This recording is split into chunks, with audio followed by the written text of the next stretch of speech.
विभाग बी का वीडियो हमने पहले बनाया था, लेकिन उसमें 3 से 4 पार्ट बाकी रह गए थे, इसलिए हम फिर से बनाए हैं। तो देखिए विभाग बी, नीचे दिए गए प्रश्न 17 से 24 के एक वाक्य में उत्तर लिखो। प्रत्येक का 1 अंक है, 8 आएंगे इसमें से, मतलब 8 प्रश्न करना है आपको। और यहाँ पाठ 4 का देखते हैं। सबसे पहले रोजनामचा अर्थात क्या? तो रोमनामचा अर्थात धंधा के दैनिक व्यवहारों का लेखा करना। दूसरा है संयुक्त प्रविष्टि कब लिखी जाती है? उत्तर है किसी भी हिसाबी व्यवहार में एक ही समय जब 2 से अधिक खाते जुड़े हों तो संयुक्त प्रविष्टि लिखी जाती है। तीसरा है अन्य रीति से माल की जावक के 3 उदाहरण दीजिए। तो उत्तर है अन्य रूप से माल की जावक के 3 उदाहरण हैं।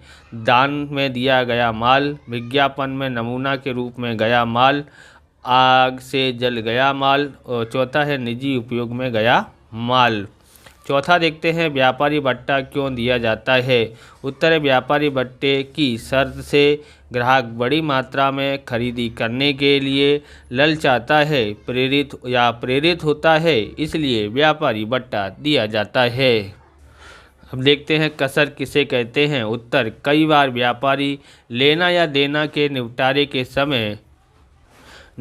के समय हिसाब चुकता करने के लिए अमुक रकम कम लेकर या देकर लेना या देना का निपटारा करते हैं। जितनी रकम कम ली या कम दी हो उसे कसर या छूट कहते हैं। आप इस प्रकार के वीडियो देखना चाहते हैं तो डिस्क्रिप्शन में आपको अकाउंट स्टेट के अलग अलग चैप्टरों की वीडियो की प्लेलिस्ट की लिंक मिल जाएगी, वहां से आप देख सकते हो। चैनल पर नए हैं तो चैनल को सब्सक्राइब कर लेना, क्योंकि हम इस प्रकार के वीडियो आपके लिए बनाते रहते हैं। आगे देखिए समझो, और यहाँ पर क्या है कि अगर आपको अकाउंट के असाइनमेंट का सॉल्यूशन या फिर स्टेट के सॉल्यूशन चाहिए तो वो आप प्लेलिस्ट में जाके देख लेना। हमने अकाउंट का और स्टेट का पूरा सॉल्यूशन कर दिया है। और अगर आप पीडीएफ लेना चाहते हैं इसकी तो आप पीडीएफ भी ले सकते हैं। खाली चैनल की मेंबरशिप लीजिए और आपको पीडीएफ दोनों विषय की मिल जाएगी। ओके, देखते हैं आर्थिक हिसाबी पद्धति का महत्व का उद्देश्य क्या है? तो आर्थिक हिसाबी पद्धति का महत्व का उद्देश्य आर्थिक हिसाब तैयार करना है। क्या तैयार करना है? आर्थिक हिसाब। दूसरा है कंपनी के स्वरूप में व्यापार खाता और लाभ हानि खाता के स्थान पर क्या तैयार किया जाता है? तो कंपनी के स्वरूप में व्यापार खाता और लाभ हानि खाता के स्थान पर आवक का पत्रक तैयार किया जाता है। किसका? आवक का। तीसरा है दोहरा लेखा प्रणाली के अनुसार ऊपर के दोनों अंगों का योग हमेशा कैसा होता है? तो दोहरा लेखा प्रणाली के अनुसार ऊपर के दोनों अंगों का योग हमेशा समान होता है। चौथा है हिसाबी पद्धति की भाषा में पक्की तलपट के अंग किस नाम से पहचाने जाते हैं? तो पहला है पूंजी और दायित्व है संपत्ति, ये 2 अंग से पहचाने जाते हैं। पूंजी और दायित्व, संपत्ति लेना, इस तरह से पहचाने जाते हैं। पांचवा है दोहरा लेखा प्रणाली के अनुसार पक्की तलपट के अंग बताओ। तो दोहरा लेखा प्रणाली के अनुसार पक्की तलपट के अंग है पूंजी, दायित्व पक्ष, संपत्ति लेना पक्ष, ये होते हैं। अगला पाठ देखते हैं। तो अगला 9वें पार्ट में से आएगा, बाकी के पार्ट में से नहीं आएगा। जो पार्ट में से आएगा तो हम लोग यहाँ पर लिखे हुए हैं। पहला है सर्वर खाता अर्थात क्या? उत्तर है जब किसी खाते में योग करते समय दोनों पक्षों का योग एक समान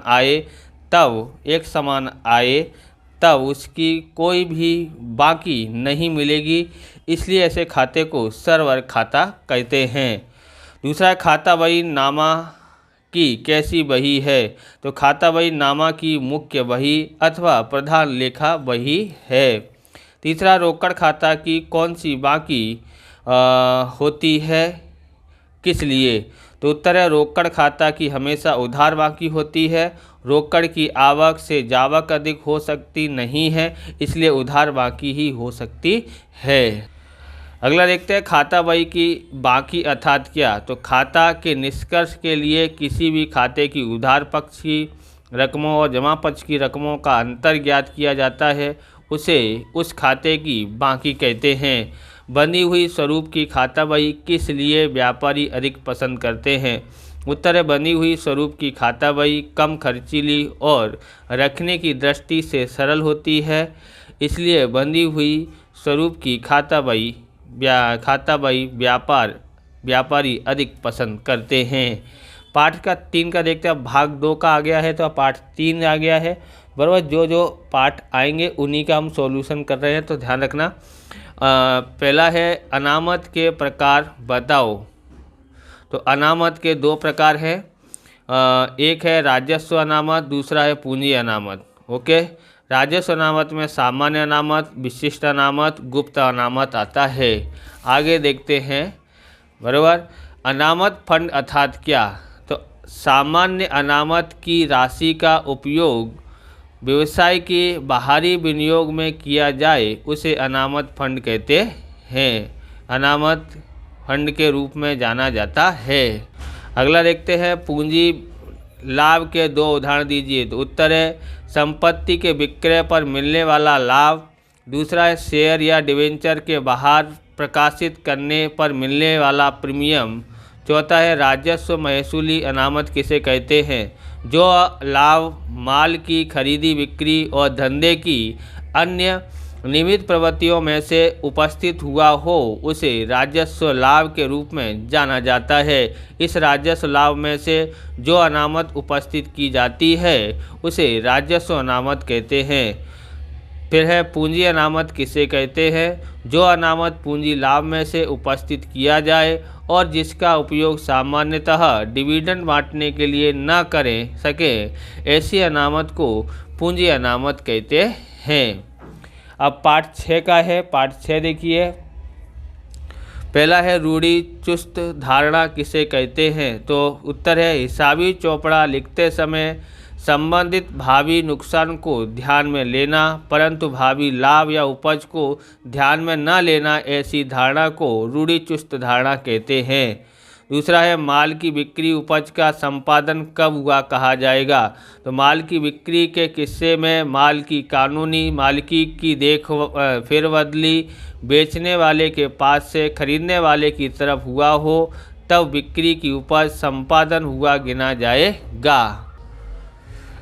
तीसरा सवाल है हिसाबी इकाई में किसका समावेश होता है? उत्तर है हिसाबी इकाई में एकाकी व्यापारी, भागीदारी पेढ़ी, मर्यादित जवाबदार वाली कंपनी, सहकारी मंडली तथा बिन लाभदायी संस्था का समावेश होता है। चौथा है सामान्यतः पेढ़ी का हिसाबी वर्ष 1 वर्ष का क्यों रखा जाता है? उत्तर है हिसाबी समय 1 वर्ष का रखने का कारण धंधा को लगते बड़े भाग के सभी प्रकार के व्यवहार आ जाते हैं। 5वां हिसाबी समीकरण या पक्की तलपट का समीकरण किस धारणा पर आधारित है? हिसाबी समीकरण या पक्की तलपट का समीकरण दोहरी असर पर आधारित है। 9वां पाठ आएगा। पहला है गैर व्यापारी संस्था अर्थात क्या? उत्तर है जिस संस्था का उद्देश्य लाभ कमाना नहीं परंतु समाज की सेवा, संस्था के सदस्यों का उत्कर्ष, उनके हित का संवर्धन करना, खेलकूद और शिक्षा का प्रचार प्रसार, सांस्कृतिक प्रवृत्तियों का विकास करना, ऐसी संस्थाएं गैर व्यापारिक संस्थाएं कहलाती हैं। दूसरा है उपज खर्च खाते की उधार शेष को क्या कहेंगे? उत्तर है धंधे की स्थिर संपत्ति खरीदने के लिए किया गया खर्च पूंजीगत खर्च कहलाता है। तीसरा है धंधे की स्थिर संपत्ति खरीदने के लिए किया गया खर्च कैसा खर्च कहलाता है? तो धंधे की स्थिर संपत्ति खरीदने के लिए किया गया खर्च पूंजीगत खर्च कहलाता है। चौथा है आवक जावक खाता का स्वरूप किसके जैसा है? यानी बोल तो आवक जावक खाता मतलब प्राप्ति भुगतान खाता, बराबर। प्राप्ति भुगतान खाता रोकड़ बही जैसा है। अगला देखते हैं यहाँ पर 5वां है महसूली यानी राजस्व आय किसे कहते हैं?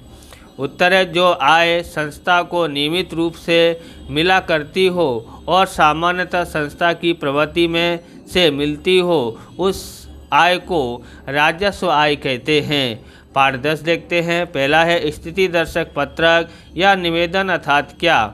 उत्तर है स्थिति दर्शक पत्रक आर्थिक चिट्ठा जैसा ही बनाया जाता है जिसमें बाईं ओर जिम्मेदारी और दायित्व का विवरण दर्शाया जाता है, जबकि दाहिनी ओर संपत्ति और लेना का विवरण दर्शाया जाता है।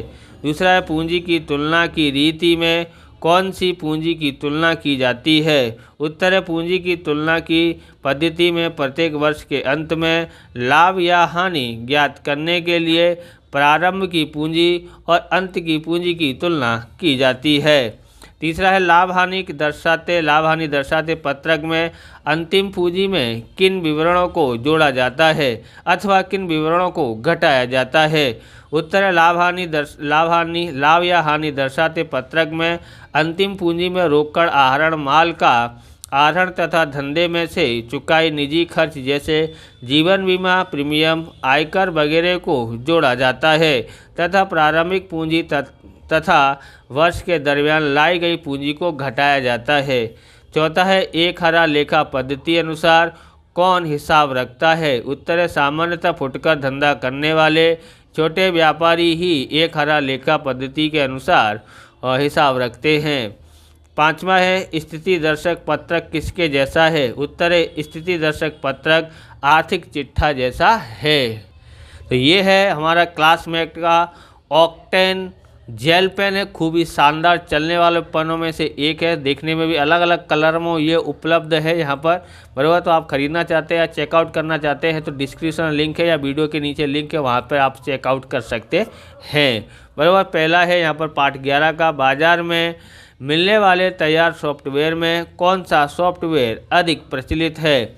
उत्तर है बाजार में मिलने वाले तैयार हिसाबी सॉफ्टवेयर में टैली सॉफ्टवेयर सबसे अधिक प्रचलित है। दूसरा है विंडो 7, ये कैसा सॉफ्टवेयर है? तो विंडो 7 ये सिस्टम सॉफ्टवेयर है। तीसरा है ह्यूमनवेयर अर्थात क्या? तो ह्यूमनवेयर अर्थात कंप्यूटर और सॉफ्टवेयर के साथ काम करते लोग। चौथा है कस्टमाइज यानी परिवर्तित सॉफ्टवेयर किसे कहते हैं? तो तैयार उपलब्ध सॉफ्टवेयर में ग्राहक की आवश्यकता अनुसार परिवर्तन करने में आए तो उसे कस्टमाइज सॉफ्टवेयर कहते हैं। पांचवा है AIS, यह किसका समभाग है? तो AIS मतलब अकाउंटिंग इंफॉर्मेशन सिस्टम। तो उत्तर है AIS यह संचालन माहिती प्रक्रिया यानी कि मैनेजमेंट इंफॉर्मेशन सिस्टम यानी MIS का एक भाग है। तो इस प्रकार से ये वीडियो पूरा होता है। अगर आपको हमारा वीडियो अच्छा लगा हो तो लाइक करें, शेयर करें, कमेंट करें। चैनल पर नए हैं तो चैनल को सब्सक्राइब करें। मिलते हैं 12वीं में पढ़ाते हुए, बराबर 12वीं की तैयारी के लिए अगले महीने के बाद मिलते हैं। जय हिंद, जय भारत, वंदे मातरम।